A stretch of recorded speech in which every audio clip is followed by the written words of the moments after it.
Signs that a shop is going out of business or struggling. I'm going to be real lightly on this subject and topic. I'm not going to name names because there's quite a few shops are going through some problems right now. But unfortunately, some shops have a reputation in a few cities around them as being so cheap that when somebody asks, hey, I'm looking for a job, do you know any shops that are hiring? And usually I would not tell anybody, any worker, to go to a shop that's really cheap and doesn't take care of their workers. But I like to mention some shops' names that I know are like franchises or very cheap garbage shops. And some particular shop, unfortunately, are starting to take fleet accounts to do body shop work. And fleets don't pay full price. And some of these particular fleets, very large ones, have direct, like say Hertz, for example. You don't get to mark up the parts on them either. They get the parts directly from, like, say, Ford or Chrysler or Chevy, and you put them on, you do the body work, you do the paint work, and you charge them a very minimum weight price, labor weight. And I'm seeing a couple of my shops that I've had over the years who have always been kind of cheap, but they're taking this kind of work that they would never take before. And when times got bad, they laid off all their good workers because they were their higher paid workers, because they believe the lower paid worker is the good worker. Whatever's cheapest is best. And now they're suffering. Now that all the work is coming back and workers are not, I'm seeing these individual shops really struggling.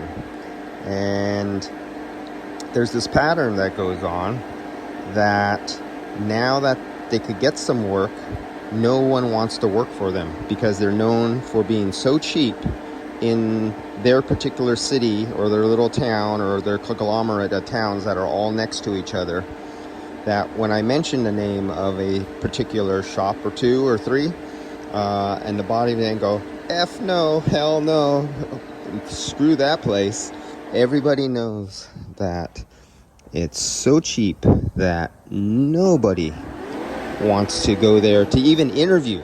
Even if they're desperate, they won't even go there.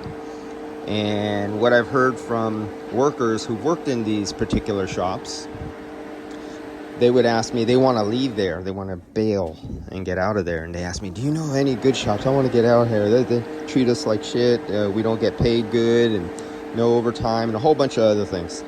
And so the guys are desperate to leave, and the owner says, there's nobody good, nobody comes to me who's any good, because they have such a bad reputation. Nobody good would ever even walk through their front doors. And they're not even aware of this, that they're known in their little region to be so cheap that they're basically blackballed by workers. So out of the being desperate, they will hire anybody who comes through the door. They're just extremely desperate just to get the car count out so they could make some money. And the problems that they blame the workers because they hire unskilled workers who are not qualified. They make expensive mistakes and then they blame the worker. No, it's not the worker who's at fault. It's the owner's at fault. When you purposely go out of your way to hire the cheapest, barely skilled worker and they make a mistake and you can't correct it or teach them or show them, and all your good people left you because you treat everyone like crap and you have low wages, even if you treat them good, the wages are so low that everyone keeps leaving you. And this is another pattern that's been developing since all the lockdown and all the layoffs and people leaving the area. This is one of the patterns, one of many, a scenario that keeps repeating. And it's sad. A couple of them I know they won't go out of business because they've been in business so long. They own the buildings. They have absolutely no overhead. They own their equipment. So they could wait this out and they could just struggle through it, be lean, and then they'll be back in the business as normal. Say 1 year, 2 years, 3 years later, they'll finally find their crew of cheap and desperate guys to work for them again, and they'll continue on with their pattern for another 10 or 20 years. And not all bad shops go out of business. Maybe, oh, bad shops, they'll get weeded out. No, there's people who are very cunning, conniving, shysters, slick talkers, who can slick their talk way and use their workers and treat them or pay them as if they're nothing but homeless street people who are getting paid $3 an hour for digging a post hole or cutting grass, but in a mechanical, technical field. And no, all these people who aren't so great at shops or quality don't go out of business. They can linger along like a cancer, a virus that lives on its host, eating away at it and bringing down the reputation of the trade and making other places look bad, and actually killing the hopes of young technicians who are unfortunate enough to come to work for such a shop. And the young new worker who's unfortunate to come to work for one of these shops often gets so discouraged about the business, thinking this is all it is, because that's his first example, that they just leave the industry and never come back again, because they're just like so burnt and so wore out and felt so used that the owner of those type of shops kill workers, or they invent bad workers with bad habits because they're so cheap and they try to cut so many corners. Then that worker becomes a worker who has developed bad habits in a shop over years, and it becomes ingrained and it becomes their pattern.